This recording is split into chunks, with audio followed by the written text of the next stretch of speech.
Tegar, satu dari 3 karyawan percetakan di kawasan Senen, Jakarta Pusat, mengaku mendapatkan banyak penyiksaan selama disekap dan dipasung bosnya. Setelah dituduh mencuri pelat untuk percetakan, dia bersama 2 orang temannya langsung dirantai di salah satu ruangan kantor selama 21 hari. Setiap hari korban selalu disiksa dan pernah tak diberi makan selama beberapa hari. Sebagai seorang Muslim, Tegar mengungkapkan bahwa dirinya tak bisa menunaikan ibadah sebagaimana mestinya. Karena saya pas di sana itu benar-benar ngerasa kayak bukan manusia. Udah seperti dianggap kayak hewan, Pak, kayak anjing gitulah, dipasung. Saya mau nelpon keluarga saya aja, saya nggak bisa. Terus pas saya dengar kabar duka dari keluarga ibu saya, ada yang meninggal.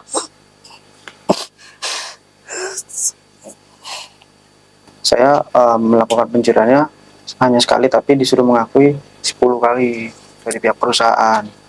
Nah, sudah itu saya diinterogasi, ditanyalah siapa-siapa aja yang ikut. Saya bilang, si Adit sama si Rapli, Pak, beliau cuma hanya mengantarkan saya aja. Untuk barang tersebut mereka tidak mengetahui kalau saya menjual barang ini, saya bilang itu. Itu di tanggal berapa? Di tanggal 4 bulan ini. Ya. Nah, sesudah diinterogasi itu, di jam 9 malam, tangan saya sudah keadaan dikabetis. Itu sebelum mau persiapan mau berangkat ke rumah saya.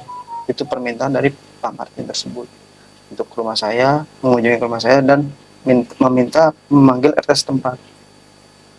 Dari pihak keluarga dan warga sekitar gimana reaksi?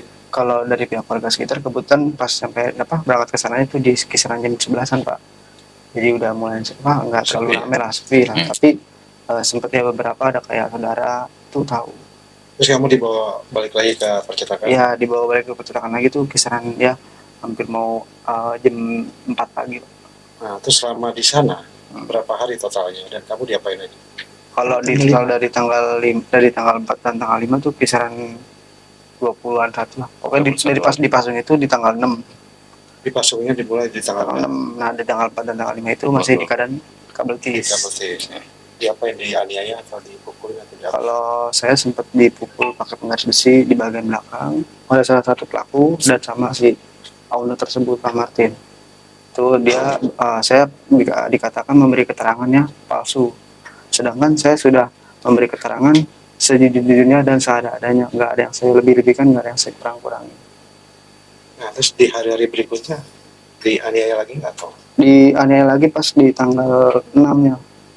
Sehingga saya tanggal 6, tanggal 9. Jadi itu posisi pas awalnya itu kan saya di Kerangkeng bertiga di tanggal 6. Nah, terus berjalan waktu di tanggal 9 barulah dipisah. Itu dikarenakan dari keluarganya Adit ada yang dari pihak keluarganya Adit, bapaknya datang, keluarganya Rapi bapaknya datang, dan keluarga saya enggak.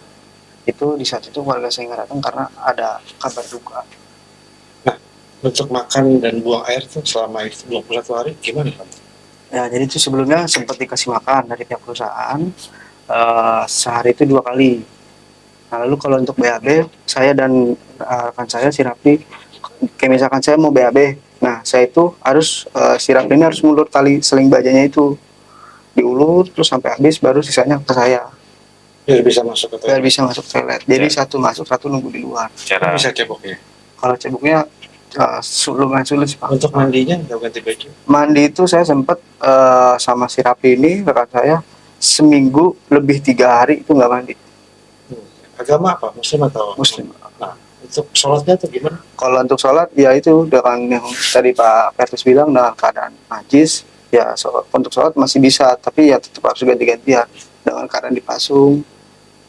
Sholat dalam keadaan dipasung? Iya, terus sempat juga dalam keadaan dipasung, saya dan rekan saya disuruh bersih-bersih area tersebut, disuruh nyapu, disuruh ngepel. Nah, ini kan sudah terungkap, kamu sudah bebas. Iya. Harapan kamu sebagai korban itu seperti apa? Ya, harapan saya semoga pelaku-pelaku ini dihukum seberat-beratnya lah, Pak. Karena saya pas di sana itu benar-benar ngerasa kayak bukan manusia. Udah seperti dianggap kayak hewan, Pak, kayak anjing gitulah, dipasung. Saya mau nelpon keluarga saya aja, saya nggak bisa. Terus pas saya dengar kabar duka dari keluarga ibu saya, ada yang meninggal.